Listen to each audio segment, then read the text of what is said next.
I honestly, legitimately could not have called that. Really? Honestly, no. That is one thing I never legitimately like. The thought had always crossed my mind, but Steve or Master Chief were an inevitability, I think. With how buddy Microsoft and Nintendo have been the last couple years, and the fact that they were able to get Banjo, it was just a matter of time before like something else like this happened. There was more precedent for this than for Crash Bandicoot. Especially with Minecraft being the top-selling game of all time. Like, exactly. There was almost zero chance of Steve not being introduced to Smash at some point. And it very much fits Nintendo's profile of wanting characters that are, more family-friendly, wholesome, but still have wide appeal. That Minecraft is really just it's a great match. Even more so, it fits Sakurai's profile of wanting a character that, like, I could do something with this. I could do something weird. Mm-hmm. And they're making it work. Like I think he even said like they're going through and they're having to rework like almost all of their maps to accommodate for essentially mechanics. You go ahead, Cam. Well, essentially they had to, pretty much figure out where each sort of material for Steve's mining ability would come out of what part of every map. Yeah. So for those listening who aren't caught up. So obviously Steve from Minecraft is getting the Smash Brothers, and one of the core mechanics of his character is mining naturally. So your basic B is going to mine on the stage, and depending on where you are in the stage, you will get different materials at a different ratio. So if you're on a ground area, you're going to be getting more wood. But if you're on, say, a ship from one of the Star Fox levels, you're going to get much more iron. Of interest, they have said that for all of the Omega stages, that there is going to be a uniform, flattened spawn rate for the materials. That way, for competitive purposes, you don't need to worry about that type of randomness or variation between stages. So that is one detail that, even though I'm not in the competitive scene, that I'm sure the competitive scene is very, very happy that was thought of, because it definitely good balances. goodness knows that type of variation can be it's not what you want in top level competition. And I have seen early commentary of, okay, what is Steve going to do to competitive play, because there is this sort of still random element, even if the spawn rate for the materials is going to be uniform on competitive stages. Well, it's actually... What's his viability? It actually isn't as random as it looked. I think Sakurai even said, like, you get this, like, things in this order when you're mining on wood, and then you get these things in this order when you're mining on iron. And then I might have misunderstood that. That would make a lot more sense, though. Yeah, so it's not exactly so random. All right, well, before we get too carried away, let's go ahead. We have new people on the podcast, so I should probably introduce these people. So that was a good cold open, though. Real good cold open. Oh, yeah, most definitely. I'm a sucker for a good cold open. This is the LAN Party Podcast. You already knew that by looking at the title. I am your host, Taylor. Joining me this week, my honorary co-host, Joel, is back for episode 4. Hey, I'm honorary. like you pretty much are. Like I swear to God, if you're back for episode 5, I'm making it official. Yeah, I won't complain. Joining us new this week, he is one of the moderators for the Rooster Teeth Dallas-Fort Worth community and a very good friend of mine. Cam Griffin is with us today. Hello, friends. Can I be honorary? Sure, whatever. I'm just throwing out titles tonight. Nice. Whatever, screw it. And also joining us, what is Incubus Games?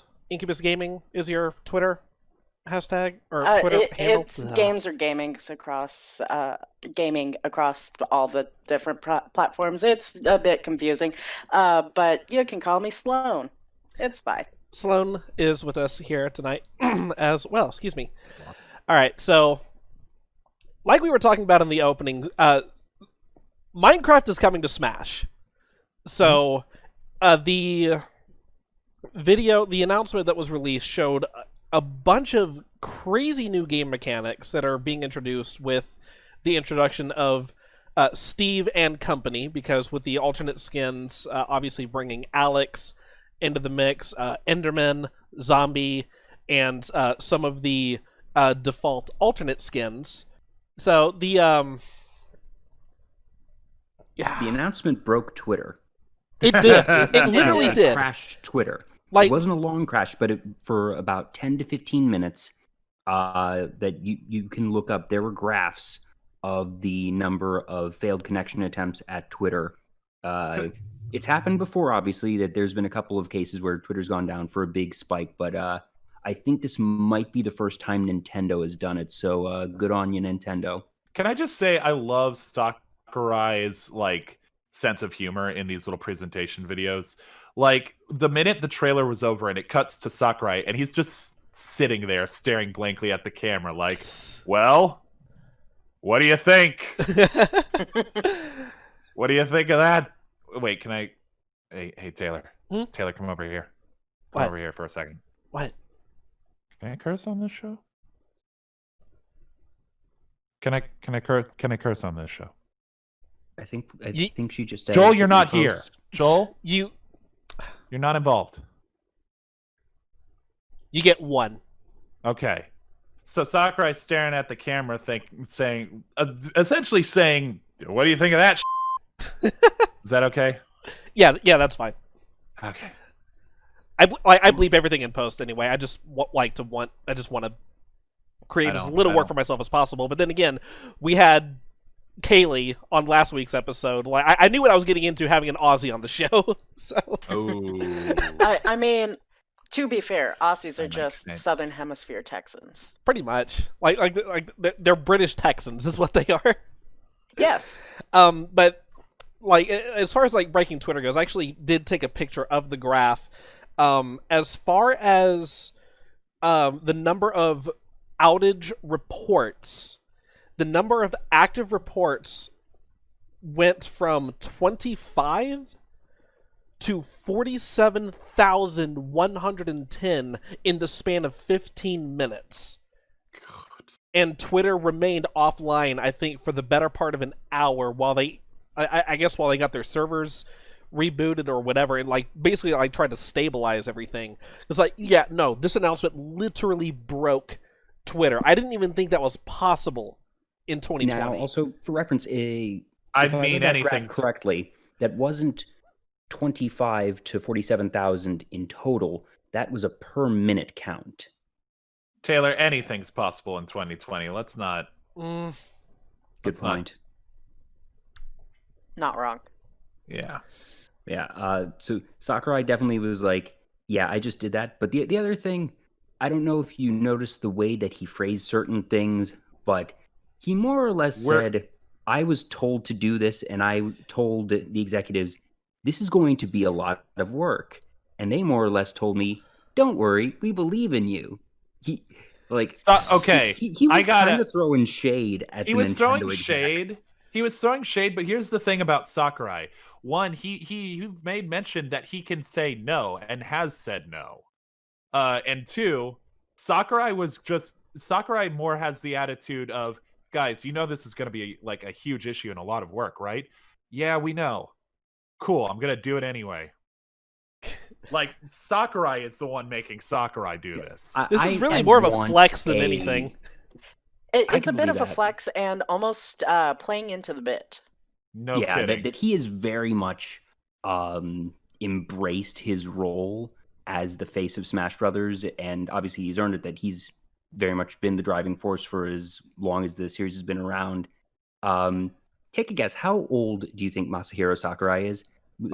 Take into ageless. consideration his appearance and the fact that he's been involved with every Smash game since the series' inception. Late 40s? Also, didn't he create Kirby?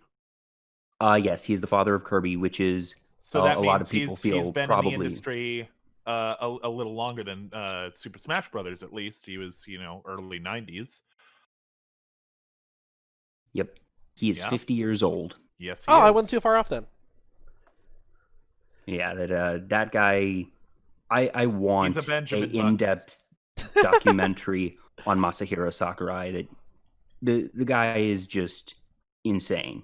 He honestly, this can either just be the last Super Smash Brothers game, or he can just step away from it after this. Yeah, 'Cause, no, like, he has earned more than a retirement at this point. I do not envy whether it be him or whoever has to helm the next Smash Brothers game, because Ultimate is a very apt name for this one. Holy no hell, kidding. man. You want to talk Oh, like you want to talk about? I think I made this joke earlier in the text chat somewhere. How like Super Smash Ultimate being like the most ambitious crossover in history. Avengers Endgame, hold my beer. Super Smash Bros. Ultimate, no you. No, you. Yeah. No just- reverse. it- What is this? we live for all the craziness in this timeline. We live in the timeline where it can be Mario versus Sonic versus Steve versus Bayonetta versus, just think of all the different characters and franchises that versus Persona. The fact that Persona is Persona in, was the first announced DLC character, well, aside from Piranha Plant. yeah, So, like, out the gate, anything was possible. yeah, Considering this was a franchise that hadn't even really been on Nintendo, certainly less so than Final Fantasy when Cloud came out. yeah. I mean, Cloud came from a game that was never on a Nintendo system at the time, but That's true. Yeah, looking that back, I series sort of has a see. history with Nintendo for sure. Yeah, but looking back, I sort of see Cloud getting into Smash 4 as sort of like the precursor, just sort of alluding to just how open Nintendo had become for Ultimate and just what was possible. That I think when it was announced that Snake was in the game, a lot of people were like, In "All right, Brawl, this opens up a whole new world of possibilities." But when Cloud hit, that was just sort of the okay, literally anything is possible moment. So pretty much hold like on. like the all bets are off moment. Yeah. This is the type of stuff that just like I remember fantasizing about, or just sort of, saying, wouldn't it be cool if with friends back in middle school when Melee was coming out, stuff that we dreamed and we knew deep down, all right, this is never actually going to happen. But No kidding. and here we are. Well, so I've got the Fighter Pass, the first one, open right now. And here's the thing. I was saying earlier that like it was an inevitability before we came to either like Minecraft Steve or Master Chief. And here we go. Like Joker, first character on the DLC list, and it's like, okay, that's wow, the Persona. Okay, that's a weird choice, Nintendo, but hey, it's super popular, and you've got a way to make him work with like his persona or whatever. I don't play a whole lot of as Joker, or have I played the Persona series ever. Then you've got Hero, who Dragon Quest is huge in Japan. Like mainly like the day Hero was announced and the next one I talk about, like Twitter was split between the two, because like Hero was the big one for the Eastern audience, and then the second one, Banjo-Kazooie, that was huge here in America. So like we got both best of both worlds there. And Hero, I mean, Hero was again Sakurai flexing of just like, let's see how I can make the game mechanics work for for this game.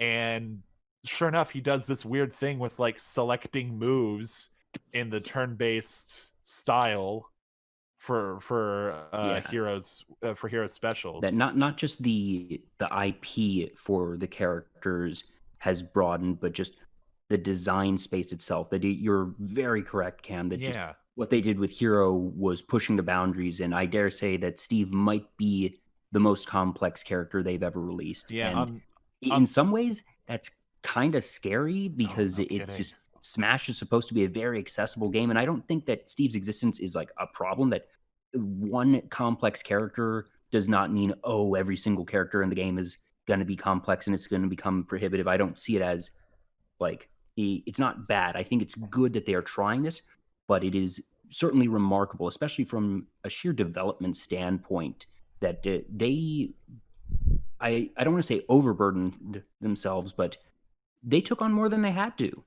And credit to the team for developing something this complex that it's new, it's interesting, and I'm always interested in that type of just innovation, even if it isn't necessarily intuitive, because there are people who love this type of complexity, and this can potentially even help bring in other gamers who in the past have actually found Smash Brothers to be on the more simplistic side. Here's my thing. I'm starting to have Overwatch flashbacks to when Brigitte was introduced and completely broke the meta. Like, they had to rework so many different characters to compensate for her abilities. I'm not saying that we're going to see the same thing here with Steve being introduced, but like, no, but like what we touched on with the competitive aspect, like this is going to be a game changer. Well, here's the thing. I mean, when are we going to get an Overwatch character in this game? I do think that Tracer, I don't want to say an inevitability, but there's been speculation on Tracer for probably like since the game was announced, especially around the time that Overwatch was ported to the Switch. A lot of people were speculating that Tracer was going to be announced as the very next fighter. We have 4 more characters to go. Yeah. We have 4 more characters to go. One of them was essentially deconfirmed in this last presentation where they showed the Mii Fighter costumes. Travis Touchdown, a lot of people were thinking would get added to Smash from No More Heroes. But since he's a Mii costume now, he's essentially off the table. Off the table. Unless they decide to break that rule. Because it's always been sort of a rule of like, if the character is in Smash in some way already, they won't be a fighter outside of being like a trophy or a spirit. But that's why we never saw, like, if a character got a Mii costume in the last game, they never became a DLC character, or if they're already an assist trophy Waluigi, then they won't become a character. But I mean, Overwatch Tracer, can you imagine with her like teleportation or time reversal? I guess teleportation is more Sombra, but her like time reversal or skipping forward in time, like how that would work for a character. That would definitely be a challenge and something they can do creatively, which, fits the bill. And since they have Snake in the game, in terms of like, guns and violence, Tracer is far more cartoony than absolutely. Solid Snake, she uses laser guns. Yeah, so in terms of flavor or like, is it family friendly enough? Yeah. She's well within that boundary. They wouldn't use like Tracer or McCree. I'm sorry, Tracer. We're talking about Tracer. They wouldn't use like Widowmaker or McCree, like the assassin sniper or the revolver gunslinger. Like, yeah, that's a little outside of their wheelhouse. But Tracer's got laser guns and she's got a fun gameplay mechanic. And she's very much I don't want to necessarily say the face of the franchise, but she's the one on the box. She is the one on the box. Yeah.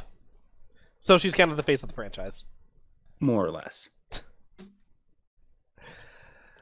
right, well, staying on the topic of Minecraft. Wait, actually, before we get off of Smash, I mean, who else do you guys think is coming? Oh, gosh. I am beyond the point of even trying to speculate on future fighters at this point. It's do what you will, and who do you want, and can you like justify like imagining that they would do it? Honestly, just because I've wanted it for a while, again, this is kind of counterintuitive to what we were just talking about as far as like the guns and violence thing, but what I've kind of been wanting for a while is Master Chief. Yeah. And I mean, Steve is definitely proving that that's a possibility between Steve and Banjo. Yeah, like As far as the companies working together. the only reason I ever thought that Master Chief being in Smash would never happen is because Halo is strictly a Microsoft IP. Smash is pretty much exclusively a Nintendo IP. That crossover for like branding, licensing reasons could and would never happen. Well, Yeah. we just got Minecraft, a Microsoft IP in Smash, so there goes that theory. Now, well, what you say, it does still hold some merit because like Banjo and Kazooie are Microsoft only characters now, but have had a history on Nintendo systems very clearly. And then Steve, Minecraft, yes, is a Microsoft owned property, but it's on every system now, including Nintendo systems since the Wii U. Or since the 3DS, I think, actually. I forget if it came to the Wii U or 3DS first. I think it came to the Wii U. But I'm not sure. Don't quote me on that. But yeah, so like they are on Nintendo systems. So there's still precedent there. I almost think this one is one I would want like a full-fledged fighter for. This one's kind of a pipe dream just because of the, there's a lot working against this theory, but I still have just as much I still have just as much like in favor of it. Papyrus from Undertale. Hear me out. Let him finish. So Sans is already a Mii costume. Right. Sans is out. And frankly, I didn't see Sans working as much as like people were memeing about it. Like, oh, Sans Undertale is gonna be in Smash. And then he was. But still, like, he's not a full fighter. And I never really saw that as a possibility. But a character like Papyrus, there's a little more to it. He is a much more comedic character in the game of Undertale, which lends well to being like animated in the game.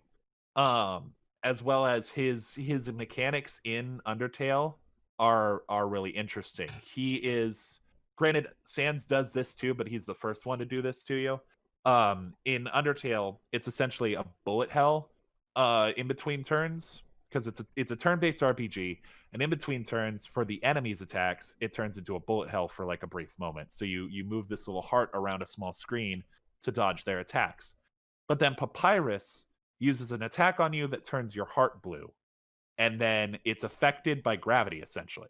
So it goes from a bullet hell to like a platformer, almost like the Impossible game almost.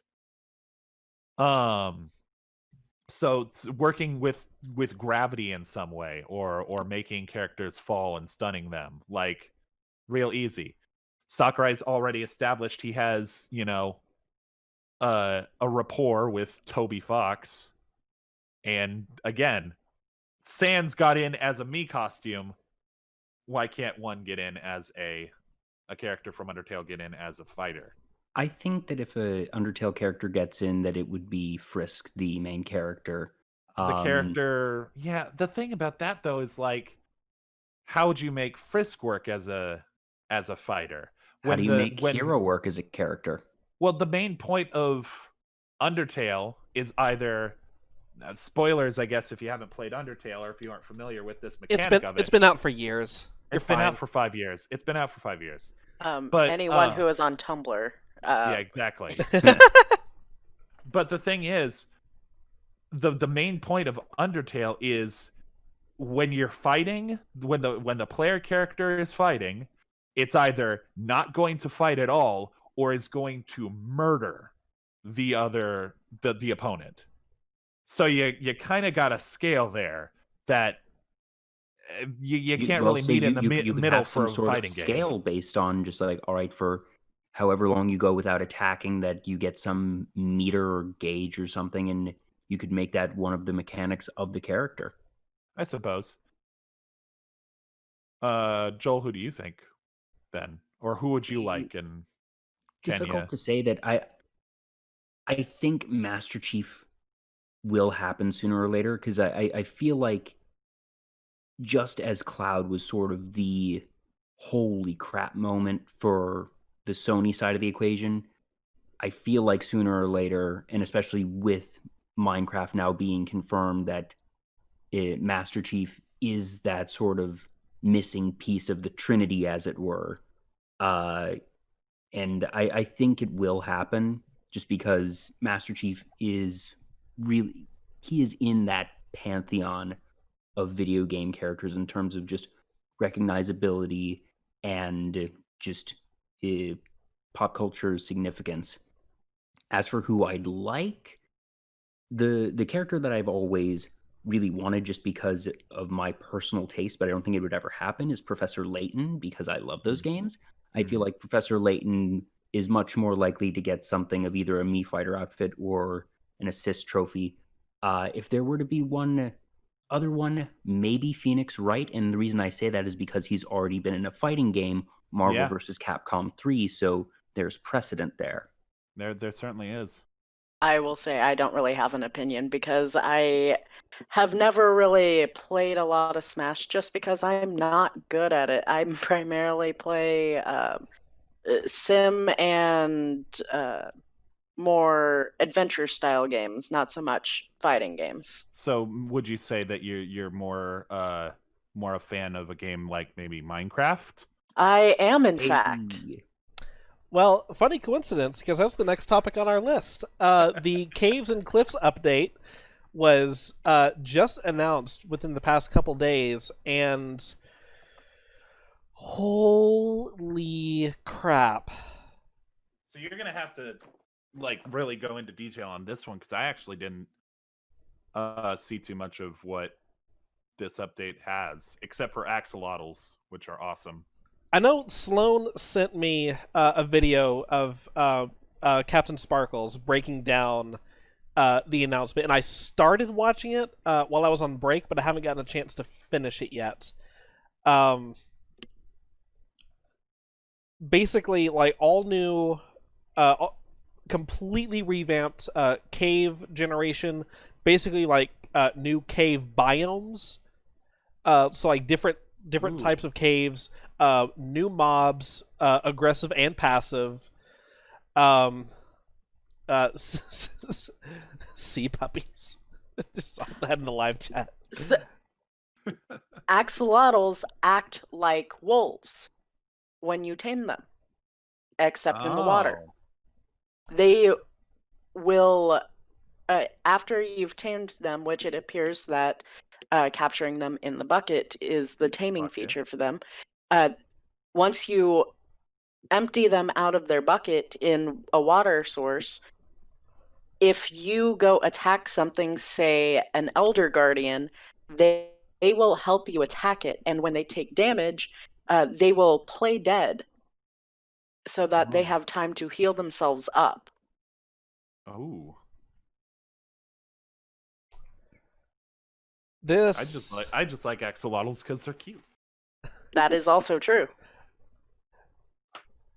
They're cute little pink murderfish. They come in 5 colors, in fact. Oh, really? I didn't see that part. Yes, they are going to be, at least from the concept art, pink, purple, yellow, brown, and green, I believe. Oh, we don't get Whooper? No, no unfortunately not. Excuse you. Hold on. Wait a minute. Wait a second. Shiny Whooper. Very fair. There we go. But yes, I kind of watched the live, MC Live, and also rewatched it like 3 times on top of that video that you mentioned. So, what all is what else is coming as far as the cliff update? Because I know they were talking about revamped mountain generation, and I saw they were adding goats. as a mob. That's going to be cool. Well, one of the things is a new enemy mob, like a boss, right? Sort of. So, in regards to the Cliffs side of the Caves and Cliffs update, they didn't go into too much detail there. What we have seen from the update is there is going to be a more natural mountain generation, including tree lines. So once you hit a certain Y level on or in a mountain biome, then trees will stop growing. On top of that, yes, we do now have mountain goats. They jump very high and they will headbutt things. In the demo video, you can actually see them headbutting a cow off of a cliff. So that was funny. Can you ride them?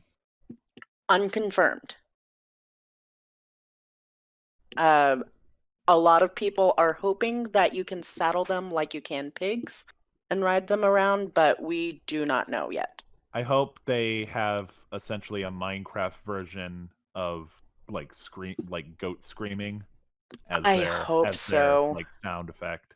I kind of hope that they do something like with pandas, how they have the different personality types and like the different aspects. Like you can have the sneezy pandas and the ones that do somersaults. I hope they do like fainting goats and screaming goats and whatever this goat is. Yeah, exactly. The goat that's spinning its head around very oddly. They're fucking idiots. I love them. Oh, I cursed again. Oh no. Is that actual footage from Goat Simulator? I mean, you probably could reproduce that in Goat Simulator. Goat Simulator Goat for Smash. Yes. You would like that? Are you trying to break the game? Well, no. You'd have to do something a bit more tasteful that actually has an established brand. Untitled Goose Game for Smash. That's what I was about to say. Death Battle, Untitled Goose versus Goat Simulator Goat. Ooh. Oh my god. Chad, Ben, get on this right now. Do you see what the next one is? No, what is it? It's Red Team versus Blue Team. From Red versus Blue. Are you serious? Do they? I'm assuming they actually have collaboration with RT on that. I mean, they're owned by Rooster Teeth, so yes. Oh yeah, but I mean, like the direct involvement from the RVB.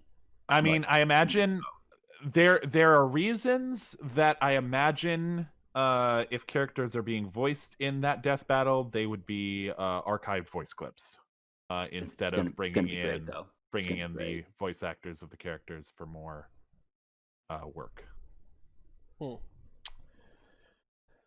I'm looking forward to that one. That's gonna be good. Oh, for sure.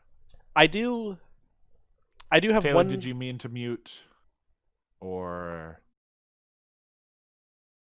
Oh, I'm sorry. I didn't realize I was muted. Sorry. What were you saying then? I have one very important question regarding the mountain goats. Do they crave that mineral?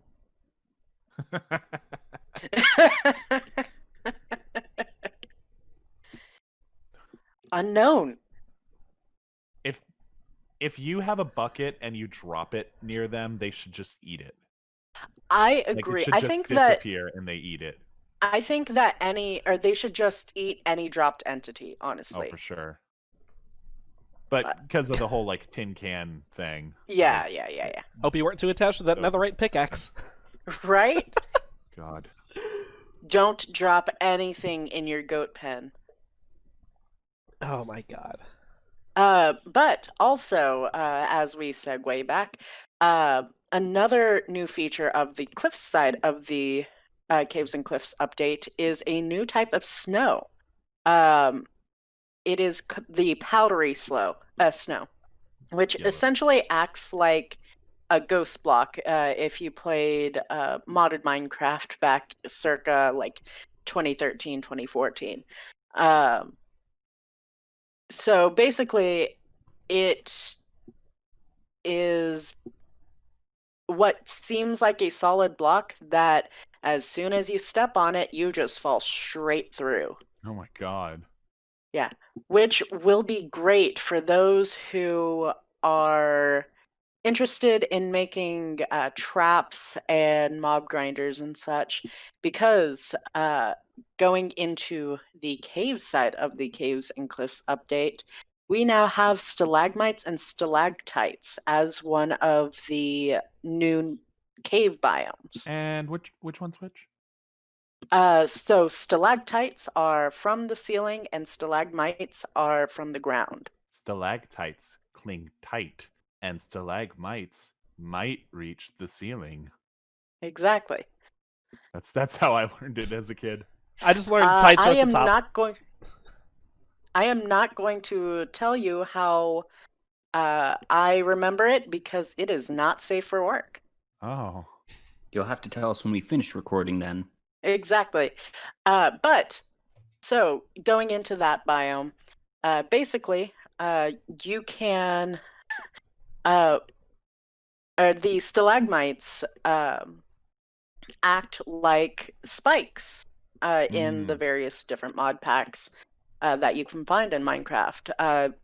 And it counts as player damage. So it works for mob farming.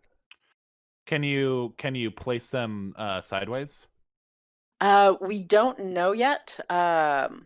All we've seen is the natural generation and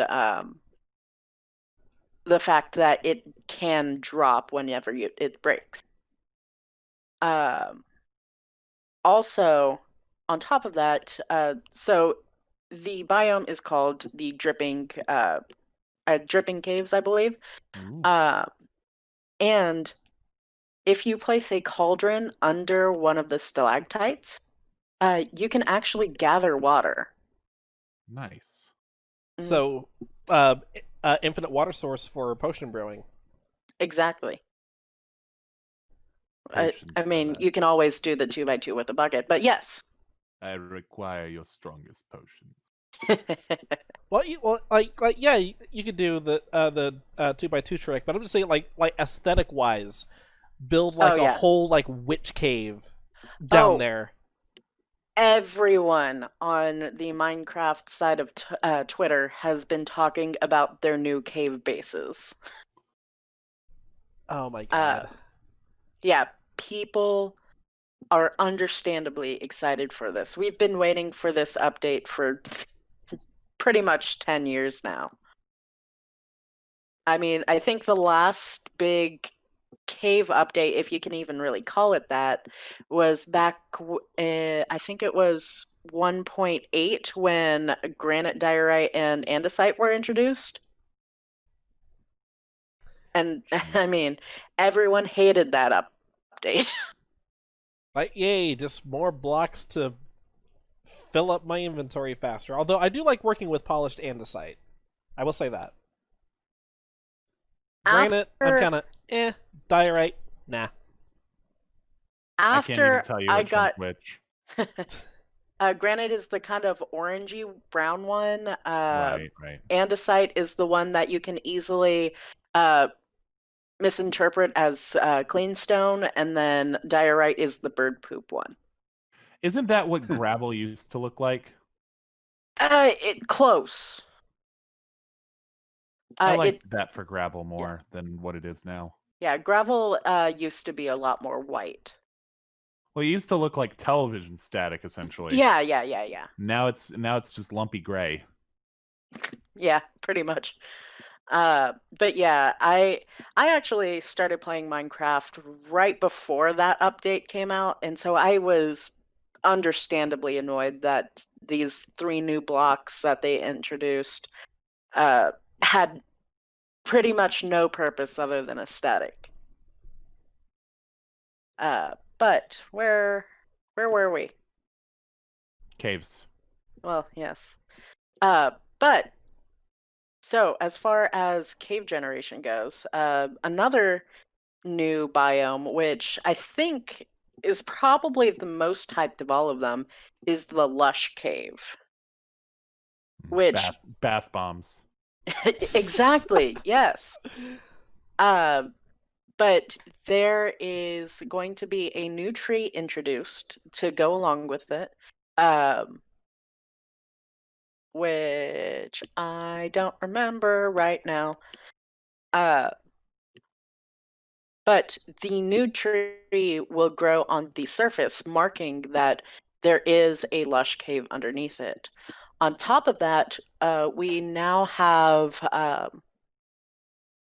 what I don't know if it's just a new type of dirt block or a new block altogether, but you can actually follow the roots of the tree down into the lush cave, Ooh. and you can actually see the difference between the root block and normal dirt and coarse dirt. On top of that, we now have moss, both, I believe, a carpet and a block form of it, at least from the video that they've shown.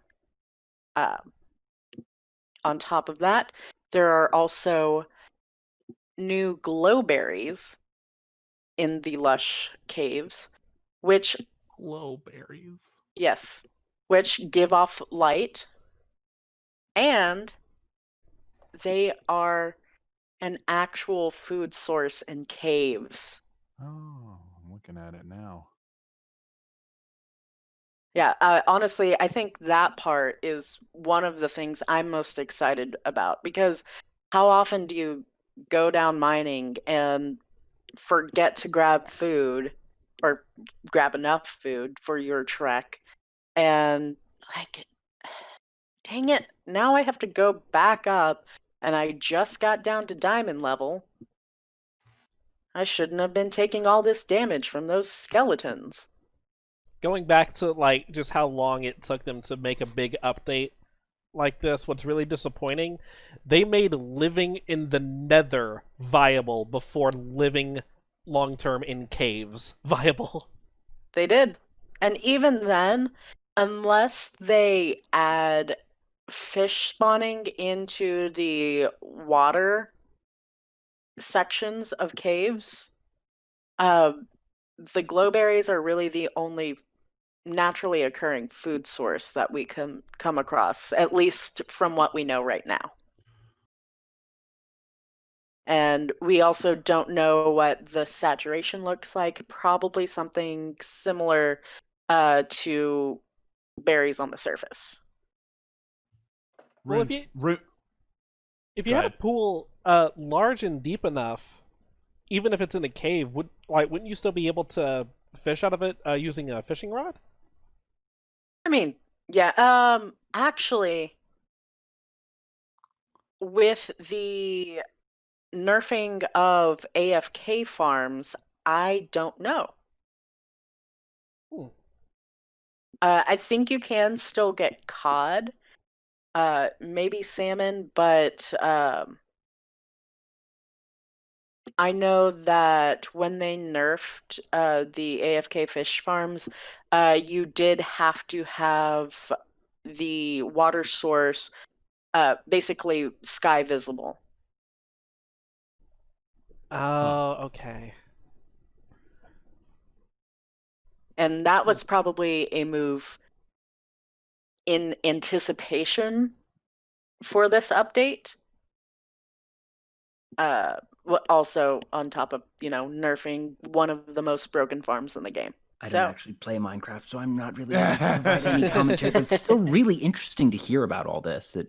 The only time I ever played Minecraft was actually in the beta version, where it was just purely creative Minecraft. This was would have been late 2010, early 2011, because I remember it was my freshman year of college. So it was probably spring of 2011, and just playing where you had the options of the different colored blocks. There were no creepers, no mobs, no actual mining.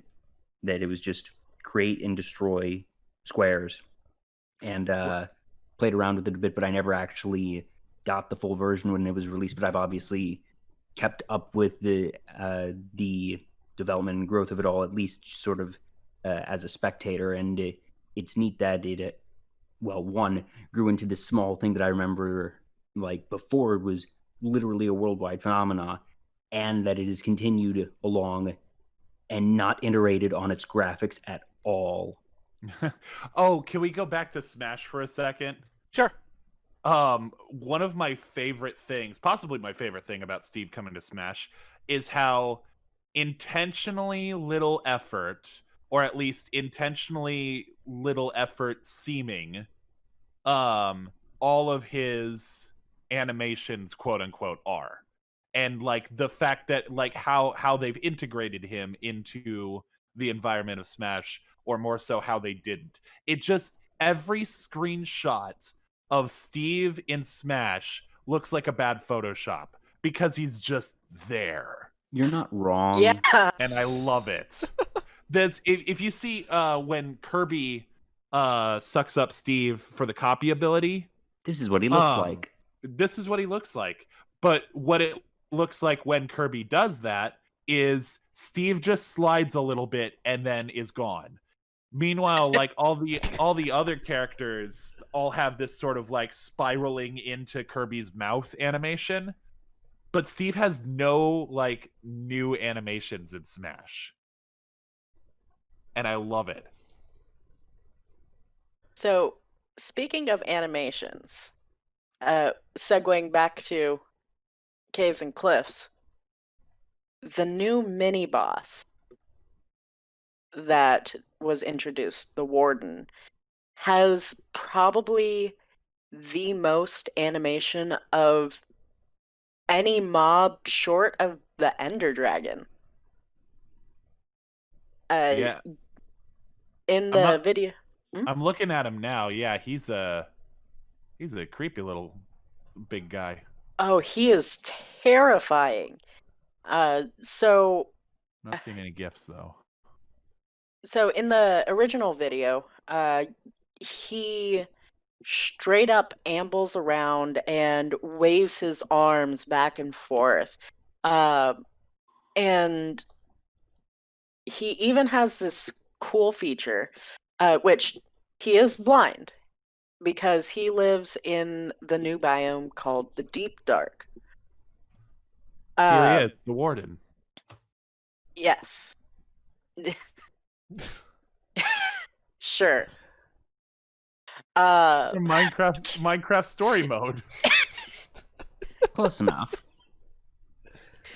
Anyway, but when you're in the deepest, darkest depths of the world and there's no light around, you don't need to see. So instead, how he tracks his prey is through what seems to be echolocation. I have heard about this. Yeah, like any block you destroy or any chest you open. Any vibration, period. Oh. So whether that be you walking, throwing a snowball, firing an arrow, placing a torch, all of it is registered. It's that same sort of like paranoia that the Endermen first kind of gave of like, just don't look at it, just don't look at it, just don't look at it. Exactly. This is like, don't move. Don't move at all. From the video, it does appear that if you are sneaking, it doesn't sense you. But when vibrations are sensed through the new Skulker block and transmitted to the Warden, you can actually see his little ear antenna things vibrate and light up. So that's a really cool animation that I really enjoy that they added. Oh, yeah. I'm just put up the video now on mute, and yeah, I'm seeing it. Oh, Yeah. like lights are flickering. Yeah. Does it like lower the lights around you? From what we can tell, yes. But they didn't really go into that aspect in the live event. But what's really crazy about that, the person in the video was wearing full unenchanted netherite armor, which is the strongest armor in the game. And of your 10 hearts, it deals 6 in full netherite. Very B. Yeah, just the fact that you can be wearing the strongest armor in the game, and this thing can just come and bum rush you and take out more than half of your health in a single hit. Well, have they said if stronger armor can be crafted using the new materials? Well, the netherite armor is the armor that was just released in 1.16, the last release. And it is the first armor upgrade that we've seen since the introduction of diamond armor. Oh, wow. So it'll be interesting to see if there's something in this release that they haven't covered yet that it will be able to be stronger than netherite. Well, I don't think that that's going to happen because you can enchant it. You can get up to protection 4. It will be interesting to see whether they add any new enchantments, though, because whether it be increasing the level of your protection that you can get, or whether you can put like dampening on your boots of any kind so that it just doesn't sense you.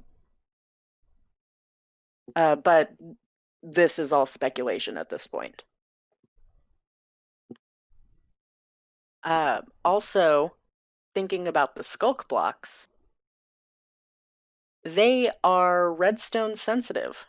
So that means that, at least from what it looks like, anything within 3 blocks, any vibration that it senses will transmit a redstone signal.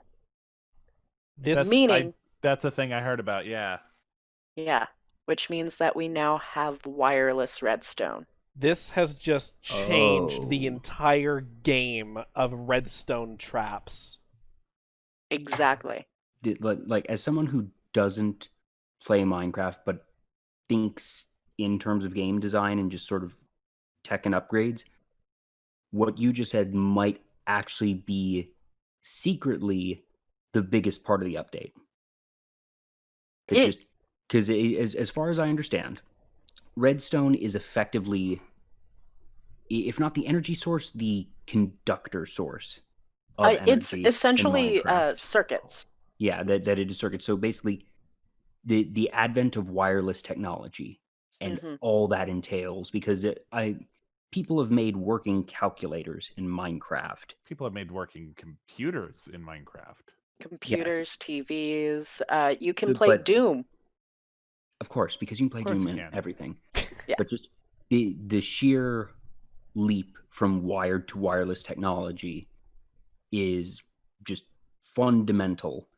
So if they have made what is effectively wireless redstone, that has just massive implications, because now I don't know what the specs are for this and just what the limitations are, but I have to imagine that this is going to give rise to an entirely new, just sort of almost a subset of the community that is going to be tinkering with this tech, because we've already seen so much with redstone as it already exists. When you introduce the wireless component, what happens?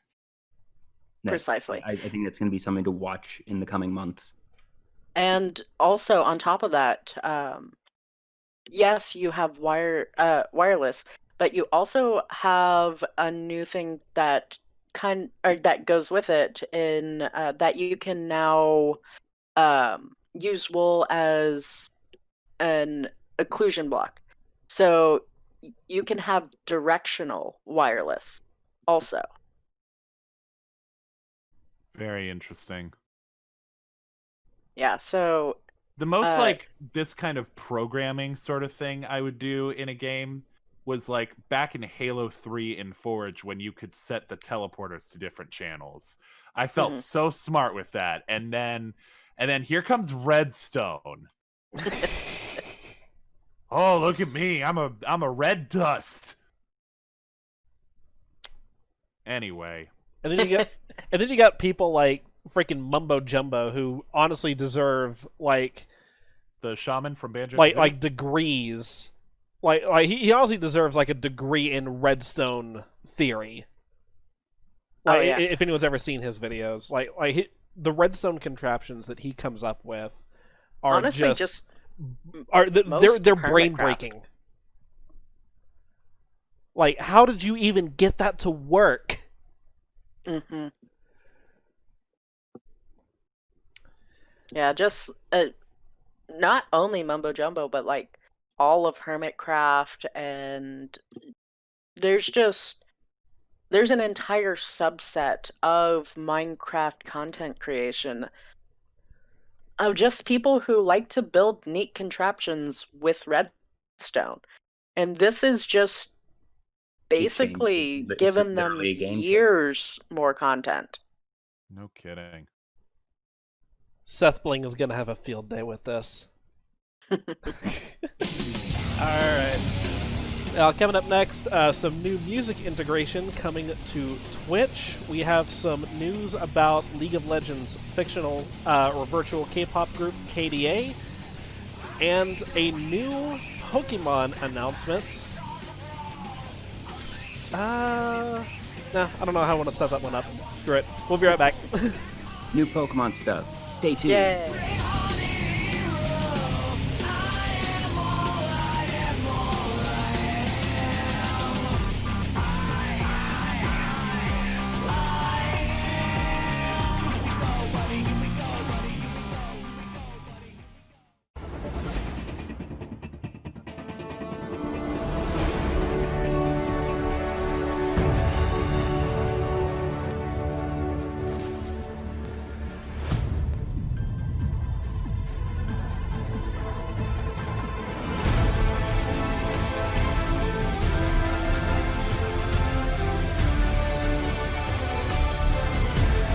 Sonic was just better than it had any right to be. Holy absolutely. Cow. I mean, absolutely. To be fair, the entire internet cyberbullied them into changing the design of Sonic.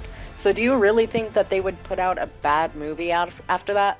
Yes, because that's the thing. They changed the model. They didn't reshoot anything because remember, Sonic was all CG, so there was no need to actually go back and edit cuts. They didn't change any of the story. It was literally just we could have had that same movie and it would have been just as good of a story, but it would have been undermined by a really weird looking Sonic. But the movie was a twofold success. One, in its visual representation of Sonic, and two, in telling a actually fun and playful and thoughtful Sonic story.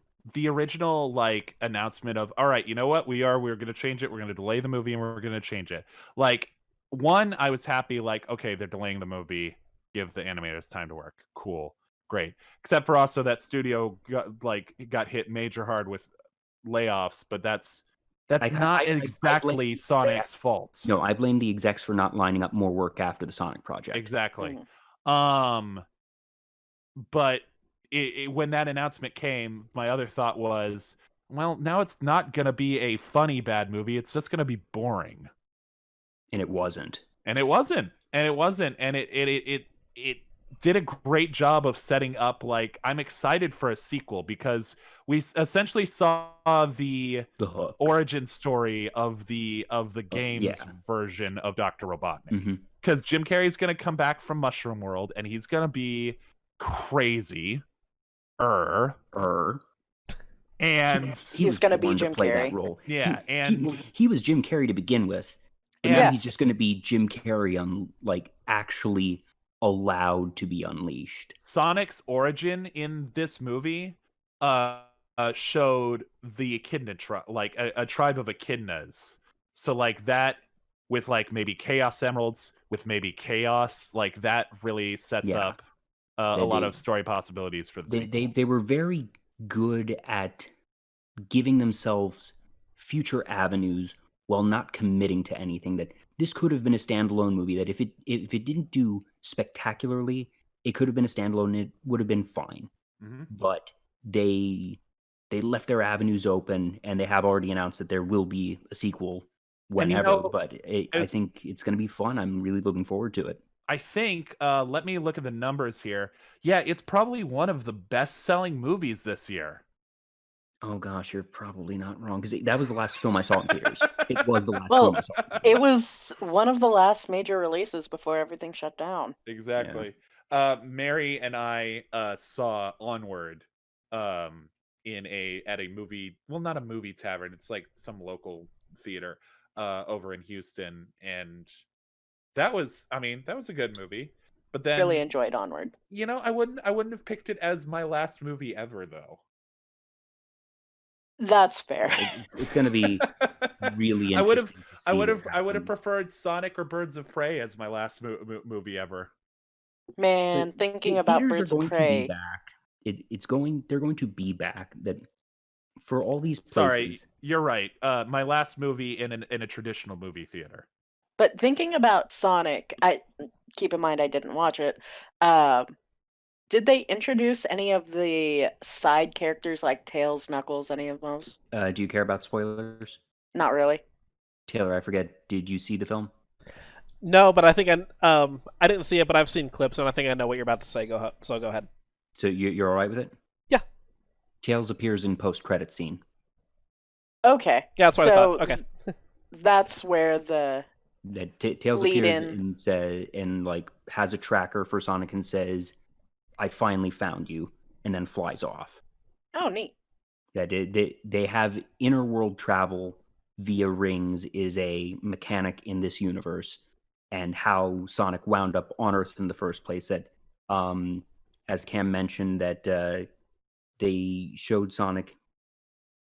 We don't know Sonic's pure origin, but he is, at least as far as he knows, a unique species that was found by an Echidna elder and raised by an Echidna clan.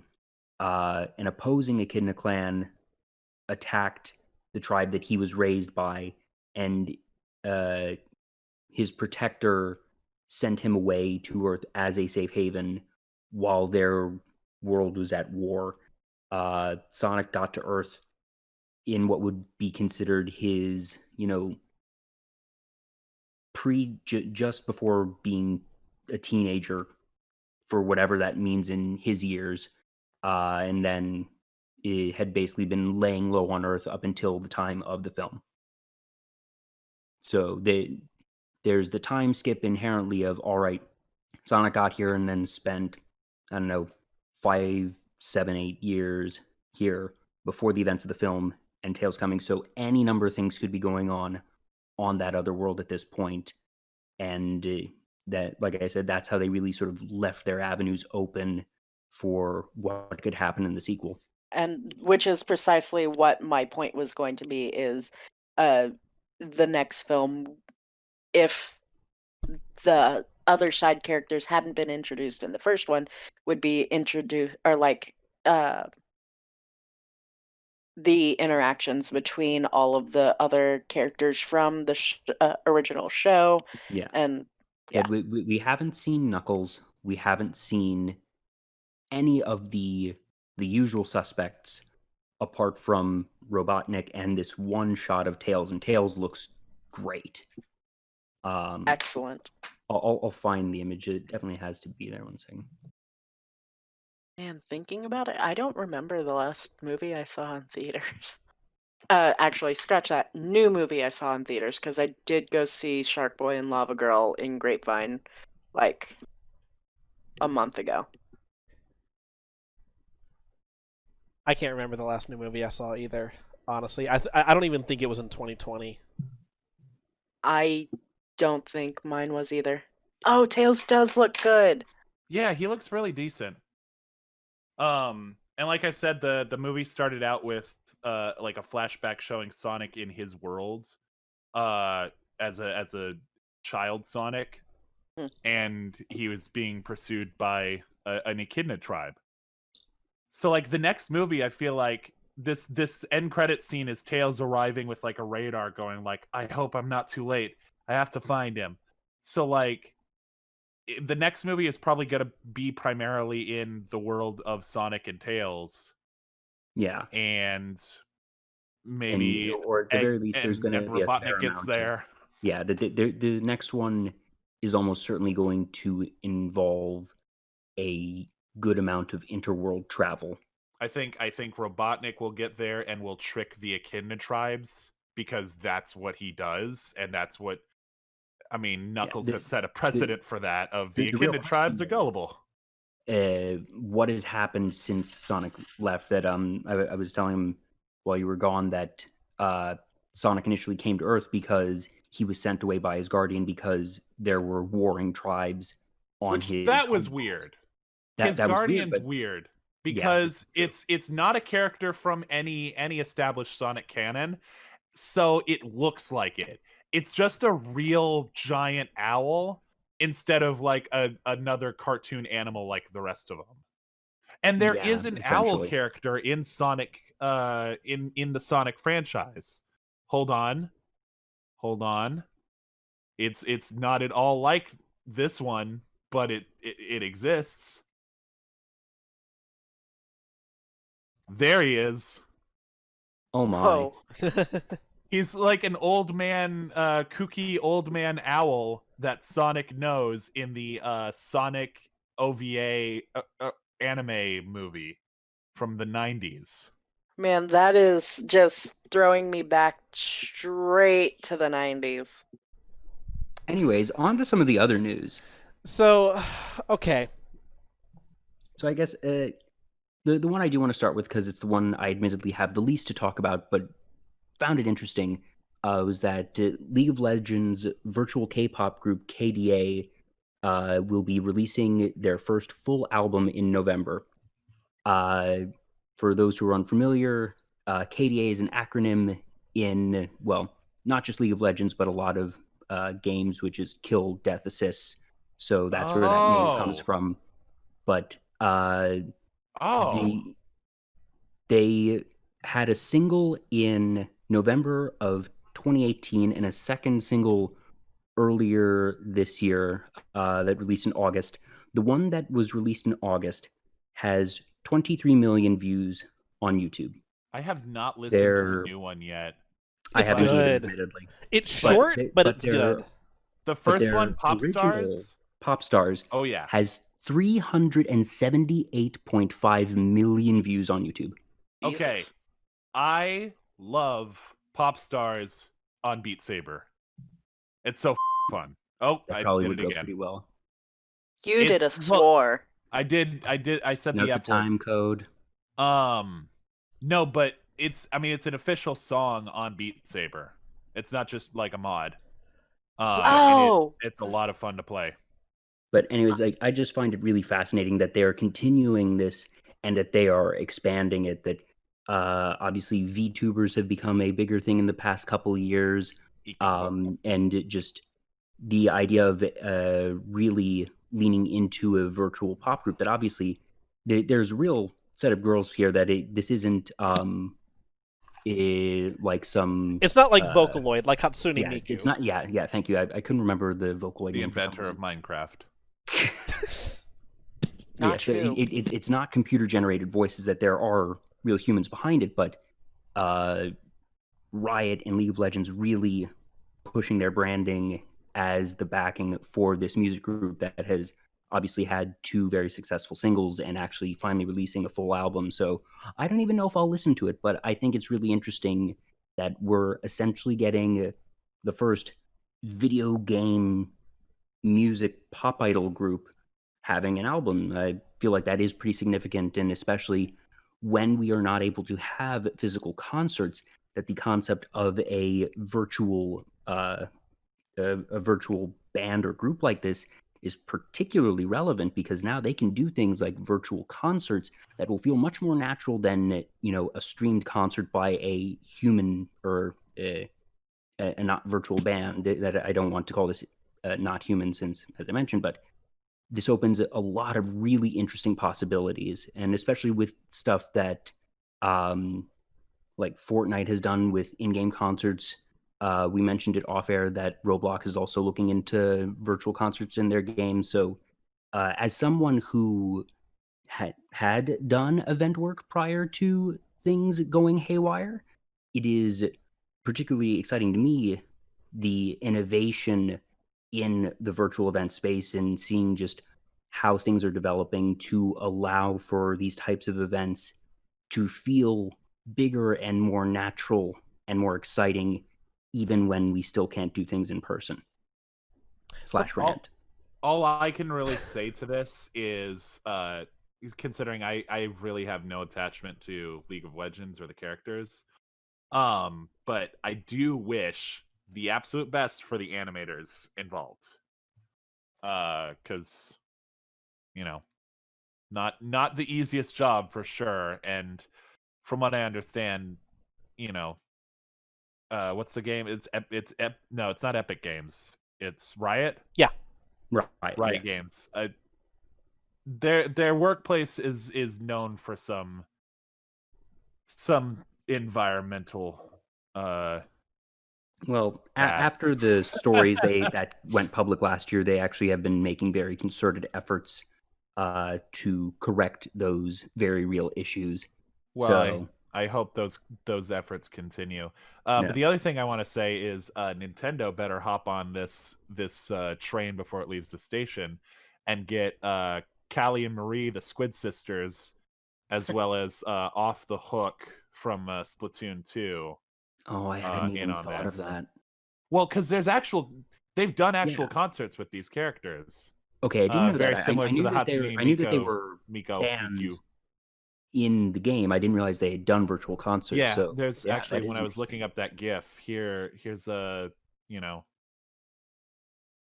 same sort of hologram thing that they do at Vocaloid concerts. Reminds me a lot of Puffy Amiyumi. Yeah. Oh, it does, actually, now that I look at it.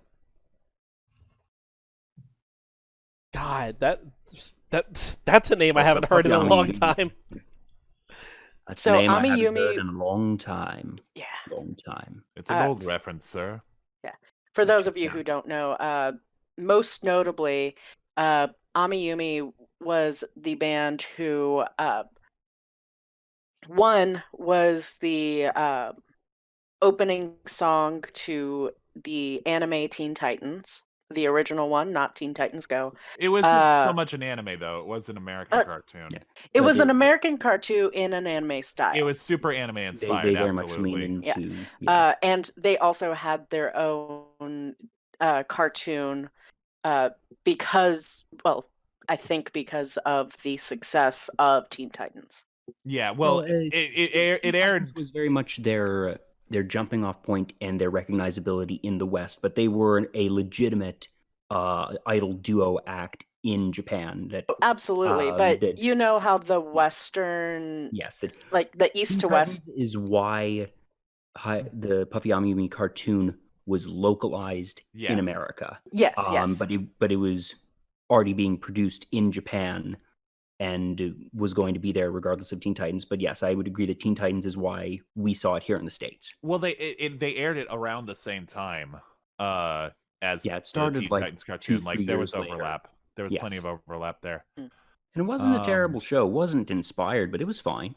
Yeah. I mean, of the stuff Cartoon Network was putting out at the time, like, or at least started putting out from like since then in the intervening years. That's an entirely separate conversation. Yeah. Tune in to Taylor's new cartoon podcast, whether she liked it or not. Yeah, sounds good. I got enough on my plate already. Maybe someday. That's actually the name of it. Whether she likes it or not. Yeah. Sounds good. Gray Delisle voiced Yumi in that show. Coming back to KDA, one of the things I do appreciate, and I'm not even going to attempt names just because I know I'm going to butcher them, and I'm so sorry. But Fox Girl, the singer for Akali, the ninja character, not reprising her role as the voice of Akali, not for the second time since Pop Stars, but this is actually the third time because she was featured in another track called Giants with the group True Damage, which is basically that like one came out last year, right? that True Damage. I think was last year. Hold on. It was like a rap number. Also, did not listen to that one. Like, I really only listened to Popstar because it's on Beat Saber. Beat Saber. Yeah. Yeah. Giants by the group True Damage dropped last year, and Akali and her same singer from Popstars was featured in that. So this is now actually her third time coming back to be the voice of that character, which I think is really, really cool. That she has maintained. That I don't know if that's like maintained that role of like she is this character's singing voice now, and I love it. Yeah. That's really cool. Anyway, that's about all I had on it. I just thought it was pretty notable since it's basically a first. Here's what I Go found interesting. Just glossing over the article, they have an ongoing comic series. Yeah, I didn't know that either.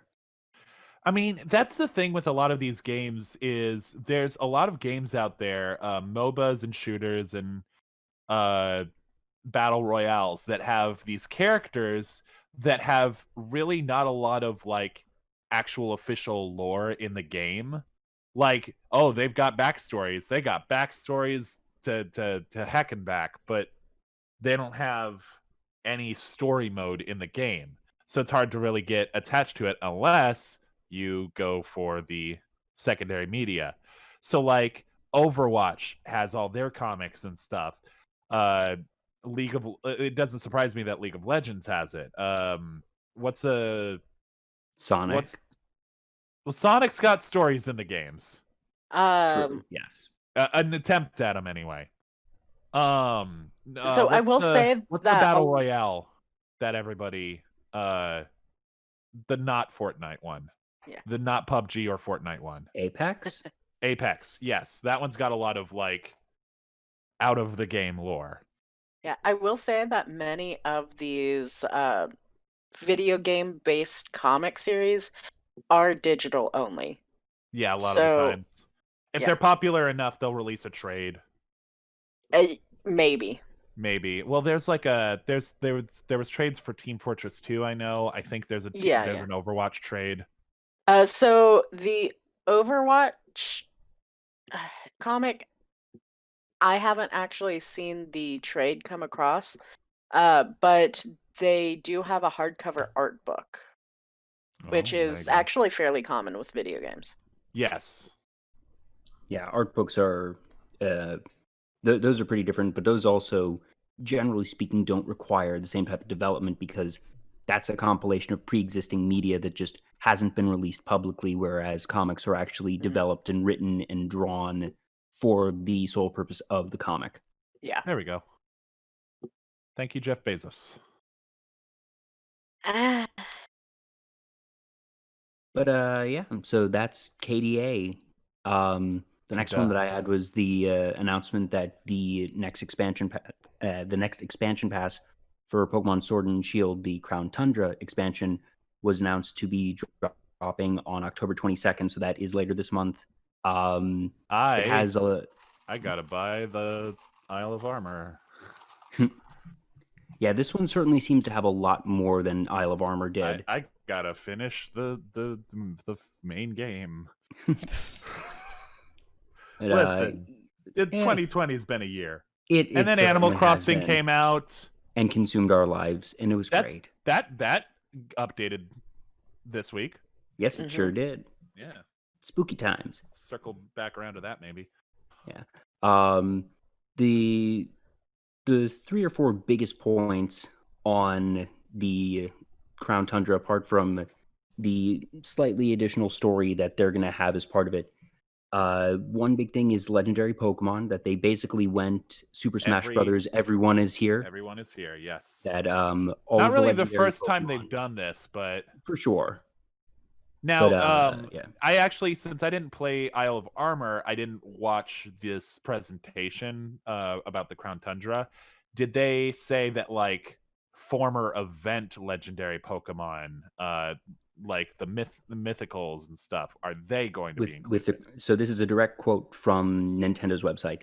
With the Crown Tundra, trainers will be able to encounter every legendary Pokemon that's appeared in the main series Pokemon games. Okay, what that tells me is that's appeared, which means if a Pokemon didn't have an in-game catching, event surrounding it or a story thing, then I don't think it's going to be in this. So I don't know if Arceus is going to be in this, or Celebi, or Jirachi. I think it includes all of them. I think it is a true everyone. Gift. Let 1 sec. They showed it. Bring up the video on my end because they had an image that they showed it. Let's see here. Anyways, I like Sword and Shield. Yeah, the wild area was just so fantastic and fun, and I definitely want to see that in future Pokemon games. I was saying this off mic earlier about Pokemon Detective Pikachu, of how they made a believable lived-in world with Pokemon. This is the most like, this is a actual world that Pokemon has ever been in the games. Like the Galar region, like the cities look like cities. They look like actual places you could visit or you could see existing. Like they first really felt like it in Unova in Black and White, but even then it was like, okay, this is like a circle of buildings in the center of a street, like, Yeah, they felt more like dioramas than cities. Exactly. Sun and Moon started to feel that way a little bit, but like they never went full on with like a big city in that one. They had, smaller towns a lot of the times in Alola. Whereas Galar actually has like, full on cities like Motostoke, I think. Yes. It's the one with all the gears and stuff. Yeah. But yeah, so there's going to be legendary Pokemon. I wasn't quite able to tell if it'll include things like Mew or Celebi, but I'm guessing so, but we'll have to see. The other two big things are the forget what it's called, League of Legends. Yes, we're back. The League of Legends. I think it's just like it's like the Galar Super League or something, where it's you and another major game character can do a double battle against two other major game characters. So yeah, it's effectively taking the world championship that you've seen in some of the past games, but doing it as doubles. So that seems pretty fun. I miss the Pokemon Emerald Battle Frontier. Like that was the last time I really relationship with that one. That was the last time I really did like the big post game section of the Pokemon games, because I loved the battle tower in that one, of just like playing with the NPCs. Random. Yeah, I enjoyed that one in particular. So that sounds a lot like something I could get into. Yeah, and the last really major one is that they are finally connecting Pokemon Go and Pokemon Home. So for those who aren't super familiar with the series, Pokemon Home is the storage, the virtual storage system. It's the new Pokemon bank. Yeah, that it's where you send Pokemon from previous generations to, and then can import them to Sword and Shield. So we now have a connection between Pokemon Go, the mobile game, and Sword and Shield. That was something when they announced Pokemon Home. That's a big deal. When they announced Pokemon Home, they announced that Go and Home would have connectivity. So yeah, it's good to see that they're following up on that.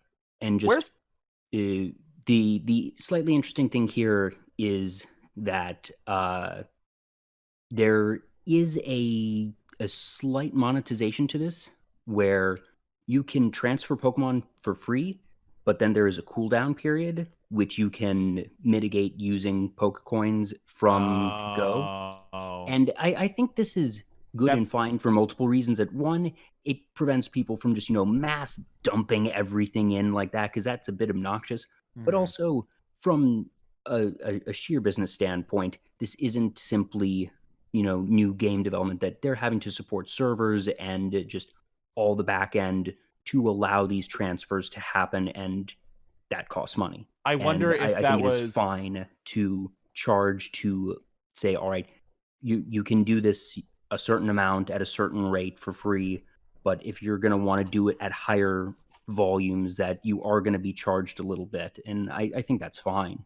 I wonder if that was Niantic's call or the Pokemon companies.